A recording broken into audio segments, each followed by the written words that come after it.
আমার নবীজির কান্না দেখিয়া আমার আব্দুল মুত্তালিব বলছে, মুহাম্মদ তুমি কান্দিও না, তুমি চোখের পানি ফেলাইও না।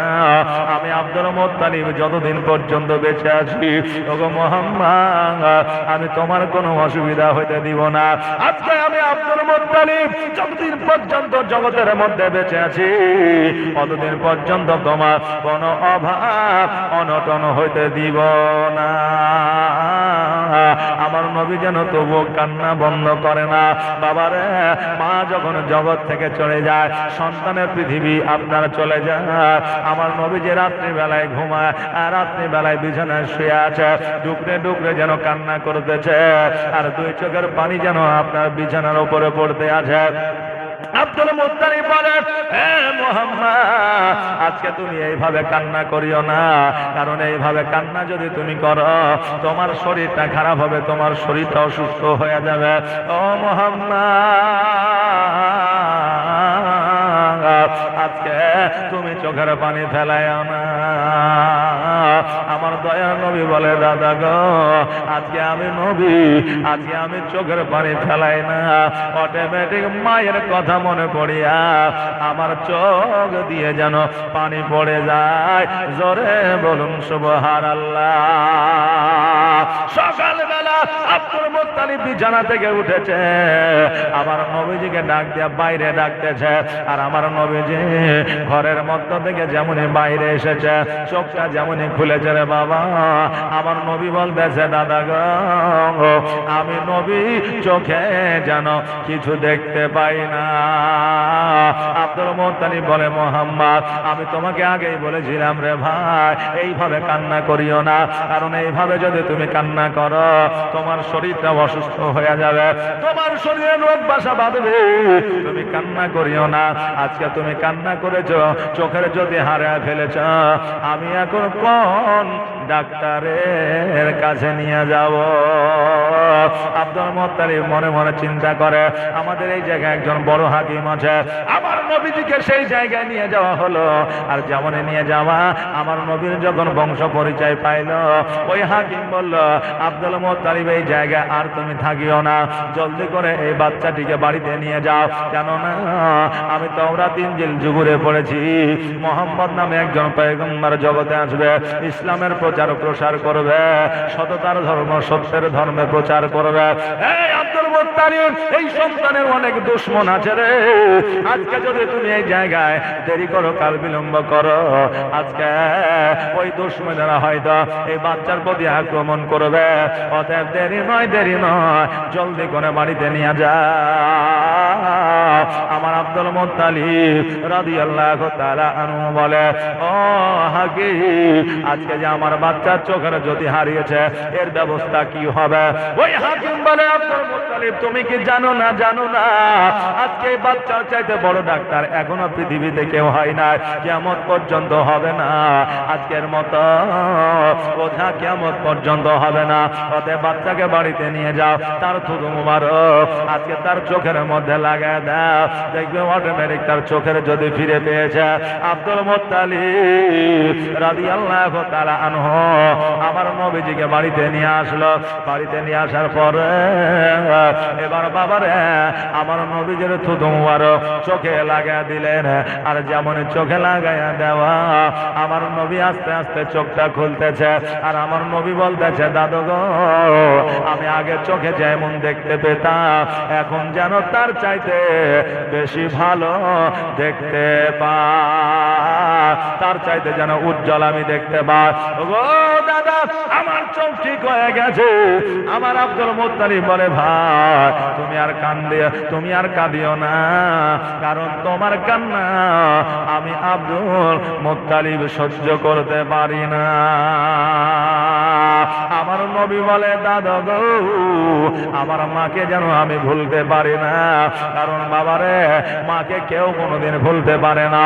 আমার নবী বলে, দাদু আমার মায়ের কথা, আমার মায়ের স্মৃতি যখনই আমার মনে আসে আমি থাকতে যেন পারি না, অটোমেটিক যেন কান্না চলে আসে।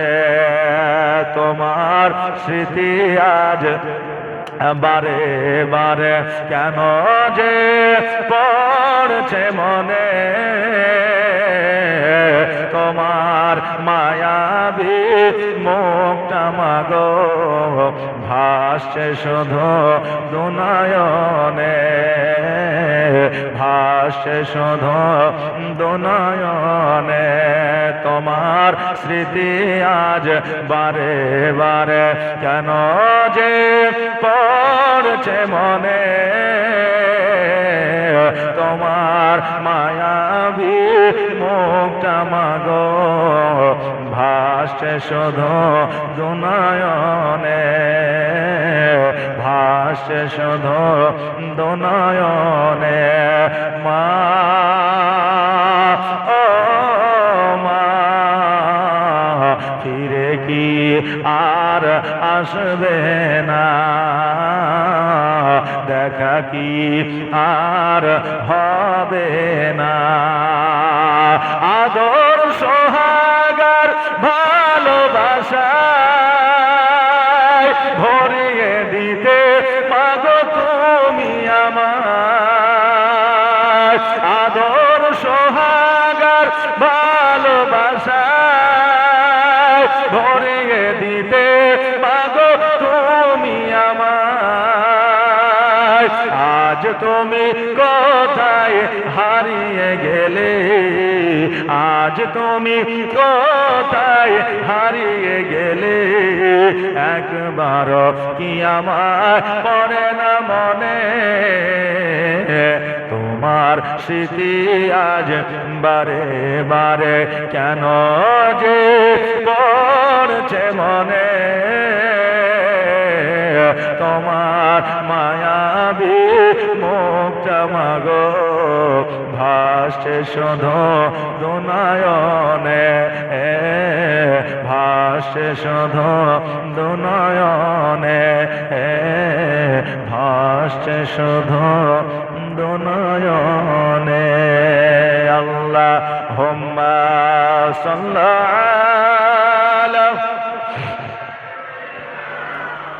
মাওলানা মুহাম্মদ ওয়া আলা আলি মাওলানা মুহাম্মদ আমার বাবাজি ভাইরা আমার নবী মুস্তাফা সাল্লাল্লাহু তাআলা আলাইহি ওয়াসাল্লাম আব্দুল মুত্তালিবের কাছে 2 বছর লালিত পালিত হয়েছিলেন বাবা তারপরে আবু তালেবের কাছে গিয়েছিল বেরাদার এইভাবে আমার নবীজি আপনার চাচি ফাতেমার কাছে গিয়েছিলেন বেরাদার আমির হামজার কাছে শেষ পর্যন্ত ছিলেন তবে বাবা আবু তালেব কিন্তু আমার নবীজিকে দেখভাল করা ছাড়ে না আমার নবীজির অভিভাবক 25 বছর পর্যন্ত আবু তালেবের যেন অধীনে ছিল কারণ আমার নবীজির অভিভাবক ছিলেন ও বেরাদার আমার নবীজির যখন 20 থেকে 21 বছর বয়স আমিরে হামজাকে বললে চাচা গো আমি কাজ কর্ম করতে চাই বাবারে ছোট্টকালে বাল্যকালের জীবনে একটু উপরের দিকে নিয়ে যায় একটু বড়র দিকে নিয়ে যায় কেননা 3 দিনে আমার নবীজির জীবনী শেষ করা যাবে না যাবে না 3 দিনে আমার নবীজির জীবনী শেষ করা যাবে না আরে বাবা 3 দিন তো দূরের কথা 3 মাস তো দূরের কথা কিয়ামত পর্যন্ত আমার নবীর জীবন কাহিনী শেষ হবে না ওই নবীজি 21 বছর বয়সে আমির হামজাকে বলতেছে চাচা গো আমার জন্য একটা কাজ কর্ম খুঁজে দেয় আমির হামজা বলল ভাতিজা আজকে তোমার মা নাই তোমার আব্বা নাই আজকে যদি তোমাকে আমি এই বয়সে কাজে লাগিয়ে দিই আজকে মক্কা নগরের মানুষেরা বলবে দেখ রে দেখ আজকে ছেলেটার মা নাই বলি আব্বা নাই বলিয়া আজকে এত অল্প বয়সে আজকে তাকে কাজে লাগাইয়া দিয়েছে নবী আমার বলে চাচা গো আজকে কে কি বললো তাতে কিছু যায় আসে না কারণ কাজ যদি হালালি হয় কর্ম যদি হালাল হয় কোনো কর্ম ছোট হয় না গো চাচা আজকে আমার জন্য একটা কাজ দেখে দেয় আমির হামজা বলল ও ভাতিজা শোনো আজকে খাদিজাতুল কুবরা রাদিয়াল্লাহু তাআলা আনহা উনি হলেন আমাদের এখন বর্তমানে বাদশাহিনী উনি হলেন হলেন সর্দানি, উনি হলেন কোটিপতি, উনি হলেন লাখপতি, উনি হলেন স্বর্ণমতি। আজকে কাজ পাইতে হইলে তার কাছে যাইতে হবে। তবে আমি তার কাছে কাজকর্ম করি। আমি জানি একটা কাজের জায়গা ফাঁকা আছে, খালি আছে, যেটা হলো ছাগল বকরি চড়ানো। আজকে নবী আমার বলে, ওগো চাচা, আজকে ওই ছাগল বকরি আমি নবী চড়াইতে চাই। কারণ আমি নবীজি কোন কাজকে ছোট মনে করতে চাই না। কারণ বাবারে, কোন হালালি কাজ ছোট হয় না। আমাদের মন মানসিকতা ছোট হয়, কিন্তু কাজ ছোট হয় না। আজকে বেরাদার, আজকে আমরা গরিব মানুষ কষ্ট করে টাকা উপার্জন করে মসজিদে যাইতে লজ্জা করি। আহারে, এই মানুষটার কাছে যাবো, ওই মানুষটার কাছে যাবো, লোকটা হয়তো আমাকে গরিব মনে করে হয়তো অহংকার করবে, হিসবে। লোকটা হয়তো পাশে গেলে হয়তো বলবে আহারে উহুরে, বলবে কি বলবে না? এরকম বলে না, বলে না, বলে। কিন্তু বাবা, আজকে আপনি কষ্ট করে উপার্জন করে খোদার কোন মসজিদে যাইয়া ইতস্তত বোধ মনে করেন। বাবারে, যারা সুদ খায়, ঘুষ খায়, আজকে তারা সিনার চাউড়া করে মসজিদে গিয়ে দাঁড়ায়, তাও আবার আগের কাতারে, বুঝলেন না? তাও আবার আগের কাতারে। বেরাদার, আজকে হারাম খাইয়া যারা পৃথিবীর মধ্যে নিজেকে বড় ধনী মনে করে, যারা নিজেকে মনে করে আমি ক্ষমতাশালী, আজকে কিয়ামতের দিন তাকে দেখা যাবে সে কোন জায়গায়, আর একজন কষ্ট করে পয়সা উপার্জন করে আজকে সে আছে কোন জায়গায়, সেই দিনে দেখা যাবে। বাবাজি ভাইরা, আমার দয়ার নবী, মায়ার নবী সাল্লাল্লাহু তাআলা আলাইহি ওয়াসাল্লামকে লইয়া খাদিজার আপনার দরবারে গেলেন। কারণ তখনও পর্যন্ত খাদিজা কিন্তু ইসলাম ধর্ম কবুল করে না, গ্রহণ করে না। আমার নবীজিকে লইয়া গেল, খাদিজাকে বলল, আমার একটা ভাতিজা যুবক আজকে সুন্দর চেহারা নইয়া আপনার দরবারে কাজকর্ম করতে চায়, ওই ছাগল বকরিগুলো চড়াতে চায়। খাদিজা বলল, শোনো মুহাম্মদ, আমার ছাগলগুলো তুমি নিয়ে যাবে, ঠিকই আছে, চড়াইবে, ঠিকই আছে, কিন্তু এর মধ্যে শর্ত আছে, দেখলে। কেন না আজকে ওই ছাগলগুলো যেন পেট পূরণ হয়, একটা ছাগলও যেন কোনো দিকে হারায় না যায়। আমার নবী বললেন, আমি কথা দিলাম, একটা ছাগলও হারাবে না, একটা ছাগলও খালি পেটে তোমার বাসায় আসবে না। বলে আগামীকাল থেকে জয়েন হয়ে যাবে। বেরাদার, পরের দিন আমার নবীজি একটা লাঠি কাটিয়া ছাগলগুলো নিয়ে জঙ্গলের মধ্যে গেল। খাদিজা চিন্তা করে, দাসীদের বলে, দাসীরা, এতগুলো ছাগল মোহাম্মদ কেমন করে চড়াই, চলো একবার দেখব। ছাদের ওপরে যাইয়া আমার নবীজিকে লক্ষ্য করে দেখে যে ছাগলগুলো আপন আপন চড়াই করে, আর আমার নবীজি একটা গাছের নিচে হাতের ওপরে মাথা দিয়ে যেন আরাম করে। খাদিজা চিন্তা করে, এটা কি করে সম্ভব? কারণ এতগুলো ছাগল আমার চারটা রাখালে চড়াইতে পারে না, কাজ ছেড়ে দিয়েছে, আর আজকে মোহাম্মদ একাই চড়াচ্ছে। অতএব শুইয়া শুইয়া আরাম করিয়া এটা কেমন করে সম্ভব? কারণ এই যুবক জগতের সাধারণ যুবক নয়, কারণ এর মধ্যে বড় অলৌকিক দৃশ্য আছে। আমার নবীজি শুয়ে আছে, হঠাৎ করে একটা সাপ যেন ফনা তুলেছে আমার নবীজির মাথার কাছে। এবার সৈন্যদের ডাক দিয়া বলতেছে, সৈন্যরা যাও যাও যাও, ওই দেখো আব্দুল্লাহর বেটা মোহাম্মদ ওই জায়গায় ছাগল চড়াইতে আছে। এতক্ষণ পর্যন্ত হয়তো সাপে দংশন করলো। সৈন্যরা লাঠি নিয়ে যেন ছুটাছুটি করে আমার নবীর কাছে যেন পৌঁছালো। আমার নবী বলতেছে, তোমরা কি সাপ দেখেছো? বলে না। বলে, তোমরা যখন দেখো নাই তোমরা চলে যাও। পরবর্তীতে খাদিজা জিজ্ঞাসা করেছিল, ও মুহাম্মদ, আজকে তোমার মাথার উপরে আমি নিজে সাপ দেখেছিলাম, অতএব ওই সাপটাকে তোমাকে দংশন করে নাই। আমার নবীজি বলেছিল, খাদিজা, ওই সাপটা আমাকে দংশন করতে আসে না, কারণ আমি যে গাছের নিচে শুয়েছিলাম, ওই গাছের পাতার পার্শ্বে দিয়া একটু সূর্যের আলো আমার মুখের উপরে পড়তেছিল, ওই জন্য ওই সাপটা দেখেছিল, আর আমার মাথার উপরে ফনা তুলেছিল। তার উদ্দেশ্য আমাকে দংশন করানো।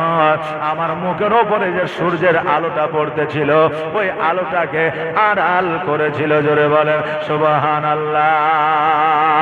ওই সূর্যের আলোটাকে আড়াল করেছিল, আমাকে দংশন করে না। আজকে ছাগলগুলো আমাকে পেরেশান করে না, কারণ ছাগলের সর্দারেরা বলে দিয়েছিল আজকে যে আমাকে চড়াইতে এসেছে সে হলো দোনো জাহানের বাদশা, তাকে পেরেশানি করা যাবে না। অতএব তাকে যদি জগতের মধ্যে পেরেশানি করি কিয়ামতে জবাব দিতে পারব না। খাদিজা যখন অলৌকিক দৃশ্য আমার নবীজিরে দেখলে, ওই খাদিজা আমার নবীজিকে যেন আপনার সেনাপতি বানায়া দিলেন। ও বাবাজি ভাইরা, অনেক লম্বা চওড়া ঘটনা আছে। ব্যবসায় যাবে, বাণিজ্যে যাইবে, অধিক পয়সা লাভ করবে, বাড়িতে আসবে, নবীকে আমার টাকা দিবে, পয়সা দিবে, ওই টাকাটা আমিরে হামজাকে দিবে। অনেক লম্বা ঘটনা আছে রে বাবা। তবে আমার খাদিজাতুল কুবরা রাদিয়াল্লাহু তাআলা আনহা কিভাবে আমার নবীজির সঙ্গে বিবাহ হয়েছিল একটুখানি তুলে ধরি। আমার নবীজি ব্যবসা করে যখন বাড়িতে আসে, আমার খাদিজাতুল কুবরা রাদিয়াল্লাহু তাআলা আনহা আমার নবীজি আসছে এটা জানতে পেরেছে। দাসীদেরকে বলল, দাসীরা আজকে মোহাম্মদ ব্যবসা করে আমার বাড়িতে আসছে। দাসীরা বলল, খাদিজা এখন তো অনলাইনের যুগ নাই, এখন তো মোবাইলের যুগ নাই, চিঠিপত্রের যুগ নাই, মোহাম্মদ যে আসছে এটা তুমি কেমন করে জানলে? আমার খাদিজা বলে, শোনো রে, আমার আজ দরবারে নবী যখন আসতো, নবীর শরীর থেকে যে খুশবুটা পাওয়া যাইতো, আজকে ওই খুশবুটা আমি পাই। অতএব আমি জেনে গিয়েছি, বুঝে গিয়েছি যে মোহাম্মদ আমার দরবারে আসতে আছে। জোরে বলেন সুবহানাল্লাহ। অন্যান্য নারীরা দাসীরা বলতেছে, খাদিজা আজকে তুমি সত্য করে বলো, আজকে তুমি কি নবীর প্রেমে পড়েছ? খাদিজা বলে, শোনো রে, আমি একটা নয় দুইটা স্বামীকে আমি হারিয়েছি, দুইটা বিবাহ করেছি, আজকে আমি নিয়াত করেছি আর বিবাহ করব না। অতএব এমন কথা বলিও না। আমার নবীর টাকা পয়সাগুলো বুঝাইয়া দিলাম। আর খাদিজা সর্বসময় নবীর যেন প্রশংসা করে। দেখবেন যাকে ভালো লাগে, যাকে পছন্দ করে, যার প্রতি প্রেম ভালোবাসা জন্মায়, দেখবেন তার প্রশংসাটাই বেশি বেশি শোনা যায় নাকি বলে। খাদিজা যেন বেশি বেশি প্রশংসা করে। এইদিকে উমাইয়া বলে, খাদিজা আজকে তুমি নবীর প্রেমে পড়েছ। অতএব খাদিজা তুমি যদি বলতে না পারো আমাকে বলো, আমি বিবাহের প্রস্তাব আমি নবীর কাছে নিয়ে যাব। আমার খাদিজা বলল, উমাইয়া রে আজকে যা যা, আজকে নবীর কাছে বিয়ের প্রস্তাবটা নিয়ে যা। নবী যদি রাজি হইয়া যায় আমিও খাদিজা রাজি হইয়া যাব। আর নবী যদি রাজি না হয় তুই কাউকে বলিস না, কারণ এখানে মান ও ইজ্জতের ব্যাপার আছে। কিন্তু বাবারে, যাকে প্রেম হয়ে যায়, মোহাম্মদ ভালোবাসা হয়ে যায়, তাকে না পাওয়া গেলে জীবনটা যেন বরবাদ হয়ে যায়। কারণ খাদিজা আমার নবীজিকে ভালোবেসেছিলেন। জোরে বলেন সুবহানাল্লাহ। এখন যুবক যুবতীরা বলবে, হুজুর নবী যদি, খাদিজা যদি নবীকে প্রেম করতে পারে, ভালোবাসতে পারে, আজকে আমরা কেন ভালোবাসতে পারি না, প্রেম করতে পারি না? বলবে কেউ নাই বাবা, দেখবেন নামাজের বেলায় না, রোজার বেলায় নাই, পর্দার বেলায় নাই, এখন ইউসুফ জুলেখা লিয়া পাগল, তারা ইউসুফ জুলেখা লিয়া পাগল। যুবক যুবতী তোমাদের মনে যায় আমার নবীর প্রেম ছিল আলাদা, খাদিজার প্রেম ছিল আলাদা, আর বর্তমানে প্রেম হলো আলাদা। আমার খাদিজা প্রেম করেছিলেন ঠিকই, কিন্তু আমার নবীর সম্মুখে যায় নাই, আমার নবীর সঙ্গে ডাইরেক্ট কথা বলেন নাই, আমার নবীর সঙ্গে কোনোদিন কোনো রকমের হাসি মজা করে না, ভালোবাসা প্রকাশ করে না। আর আজকে বর্তমানে যুবক যুবতীর প্রেম, ফোনে কথা না বললে প্রেম জমে না, ভিডিও কলে না দেখলে প্রেম জমে না, পার্কে ঘুরতে না গেলে প্রেম জমে না, 14 ফেব্রুয়ারিতে গোলাপ না দিলে প্রেম হয় না, আজকে 1 জানুয়ারিতে হ্যাপি নিউ ইয়ার না বললে তাদের প্রেম জমে না। আজকে বলবো যুবক যুবকেরা রে, আজকে তোমাদের প্রেম আর তাদের প্রেমের মধ্যে আসমান জমিন পার্থক্য ছিল। একজন পুরুষ আর একজন নারী বিবাহ বন্ধন ছাড়া কোনদিন একে অপরকে ছোঁয়া তো দূরের কথা সামনাসামনি দেখতে পাবে না, কারণ দেখা হলো হারাম। জোরে বলেন সুবহানাল্লাহ। ও বাবারে ভাইরা, ওই প্রস্তাবটা আমার নবীর কাছে নিয়ে আসলে আমার নবীজি উনি বললেন শোনো রে, আমার চাচা যেহেতু আছে অভিভাবক, অতএব আমার চাচা যদি রাজি হইয়া যায়, আমি নবী আমিও রাজি হইয়া যাব। ওই উমাইয়া খবরটা আমার খাদিজাকে পৌঁছায় দিলেন। খাদিজা আমিরা হামজাকে ডাকলে, আর আমিরা হামজাকে বলল, ওই আমিরা হামজা শোনো গো, আজকে তোমার ভাতিজার সঙ্গে কি বিবাহ দিবা? আজকে আমিরা হামজা বলল, আমার ভাতিজা যদি বিবাহ করে আমরা রাজি হইয়া যাব, অসুবিধা নাই, তবে খবরটা পরে জানাবো। আমিরা হামজা বাড়িতে আসলো, আসার পরে আমার নবীজিকে ডাক দিল, ও মুহাম্মদ, আজকে তোমার বিয়ের প্রস্তাব এসেছে, তুমি কি রাজি আছো? নবী আমার বলে, চাচা তুমি রাজি আছো? এবার চাচা বলল, আমরা তো রাজি, তুমি বলো তুমি রাজি কিনা। নবী আমার বললে, চাচা গো, আজকে তোমরা যখন রাজি, আমি নবীও রাজি, তবে আমার তিনটা শর্ত আছে।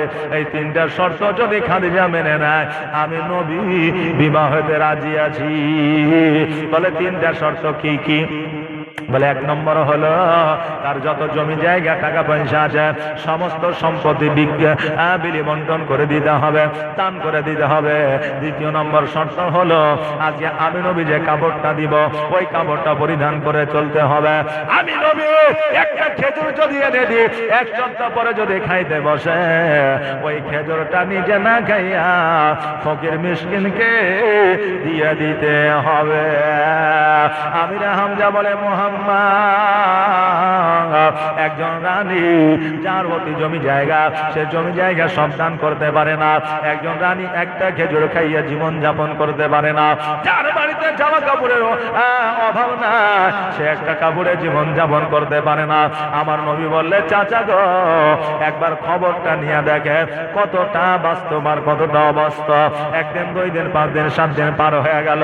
খাদিজা ডাক দিল, আমিরা হামজা কি খবর? খবর কেন দিলে না? আমিরা হামজা বলে, আমার ভাতিজা বিবাহে রাজি হয় না। যেমন এই কথা বলেছে, অমনি যেন আমার খাদিজা কাঁদতে আরম্ভ করেছে। আমিরা হামজা বলে, খাদিজা তুমি কাঁদিও না, আমার ভাতিজা ডাইরেক্ট বিবাহ করবো না এই কথা বলে না। তিনটা শর্ত দিয়েছে, তিনটা শর্ত যদি তুমি মেনে নাও আমার ভাতিজা বিবাহ করবে। বলে কি কি শর্ত? বলে 1 নম্বর জমি জায়গা দান করে দিতে হবে। দ্বিতীয় নম্বর হলো একটা কাপড়ে জীবন যাপন করতে হবে।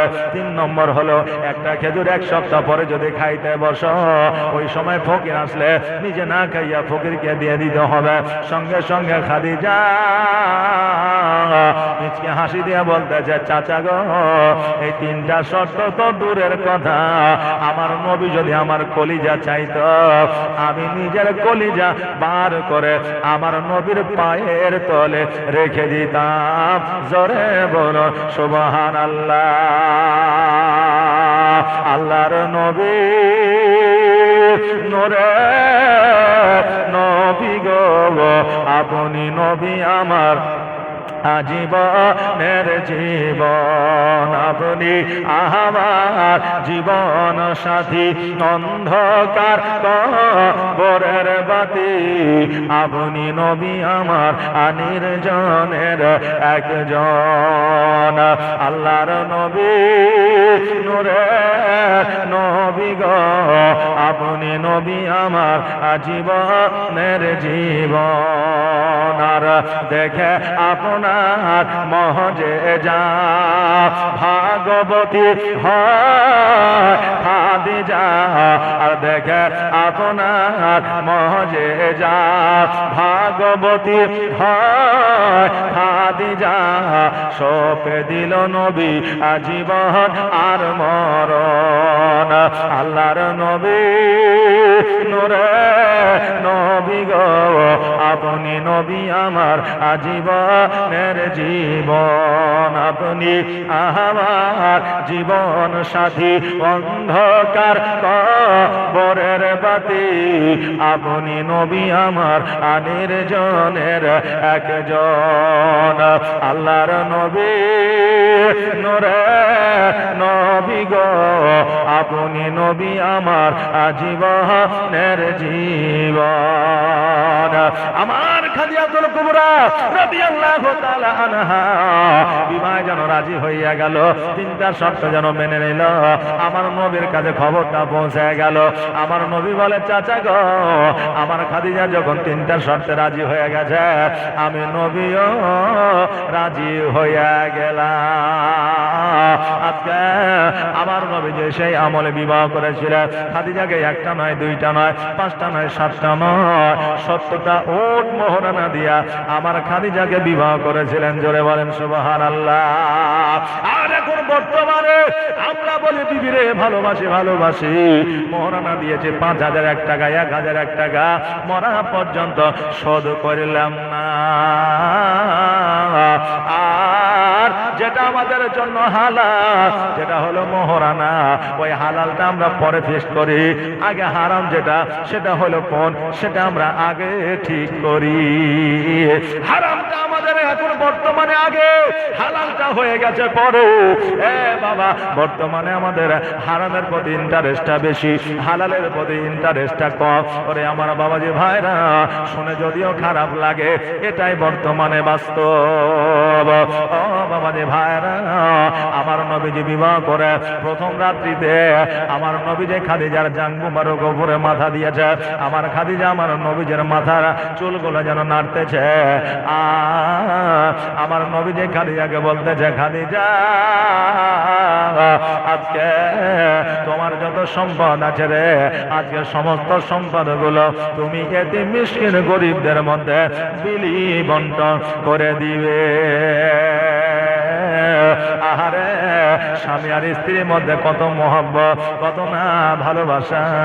আর আজকে আমরা বর্তমানে শুধু মুখেই ভালোবাসি অন্তরে খবর না। কারণ আমরা এখন মুখে ভালোবাসি কেমন জানো সোনা মনি টিয়া পাখি কলজা ফেসকাই কথা আমরা বলি, কিন্তু অন্তরে মহব্বত না। মুখে যদি বলে যে ভালোবাসি তো ভালোবাসা হয়। এখন কেউ বলে দিল I love you, I love you মানে আমি তোমাকে ভালোবাসি নাকি?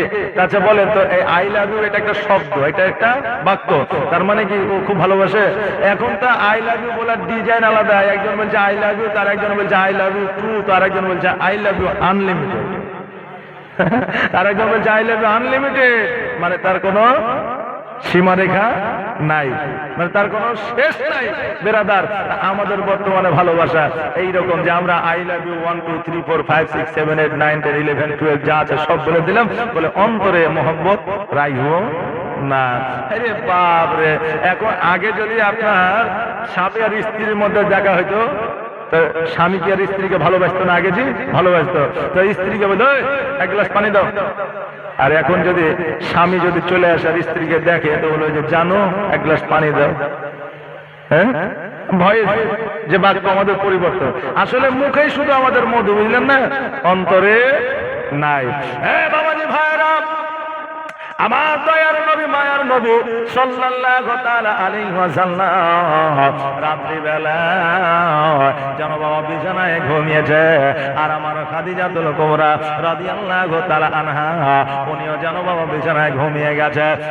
রাত্রিতে যখন আমার খাদিজা জেগেছে দেখছে যেন আমার নবী বিছানায় না। আমার খাদিজা চিন্তা করে আল্লাহ গো এইভাবে দুটা স্বামীকে আমি হারিয়েছি, আজকে আমার নবীজিকে রাজপ্রাসাদে খুঁজতে আরম্ভ করেছে। নবীকে রাজপ্রাসাদে পাওয়া গেল না। ওই খাদিজা জীবনে খালি পায়ে বার হয় না। ওই খাদিজার জীবনে কোনোদিন রাজপ্রাসাদ থেকে বাইরে যায় না। ওই খাদিজা বাইরে বের হইয়া আমার নবীকে খুঁজতে আরম্ভ করেছে। শুভে সাদেকের সময় লক্ষ্য করে দেখছে যেন আমার নবীজি একটা পাহাড়ের উপরে সিজদায় পড়ে গিয়ে ইয়া হাবলি উম্মতি উম্মতি বলে কাঁদে। জোরে বলেন সুবহানাল্লাহ। আমার খাদিজা রাদিয়াল্লাহু তাআলা আনহা ওই পাহাড়ের উপরে হামাগুড়ি দিয়ে উঠলেন। জীবনে কোনোদিন পাহাড়ে উঠে নাই খাদিজা। তার গহিনা আর হাঁটুটা যেন ক্ষতবিক্ষত হয়ে গেল।